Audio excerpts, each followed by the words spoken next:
Congratulations. How does it feel to have the reins of the show?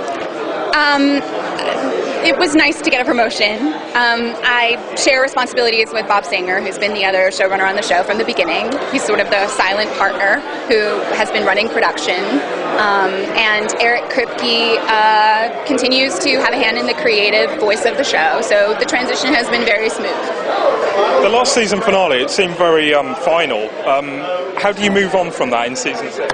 Well, first of all, no one is ever really dead on our show, and the dead don't stay dead. And also, I think one of the most classic stories in our culture is the story of the guy who retires from hunting and then gets pulled back in, or retires from private investigating and gets pulled back in, and that is Team's story at the top of season 6.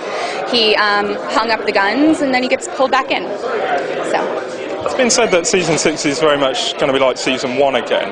What sort of percentage almost mythology stories to kind of like story of the week? The formula of our episodes hasn't changed. We continue to kind of tell a juicy story that you can just sort of tune in and watch most of the time. I guess our show resembles season 1 this season in that we have more monsters again, and we don't have quite as much angel, demon, apocalypse stuff going on, but in its heart, I don't think it's quite as classic and beautifully simple as we started. I've been saying one thing we could not possibly be accused of this season is not having enough plot. We're actually quite twisty, and we used a sort of noir structure to structure our mythology. So there's actually a lot of clues sort of built into our closed-ended stories throughout that will, if you're the kind of viewer who wants to keep track of the mythology, there's a lot to keep track of.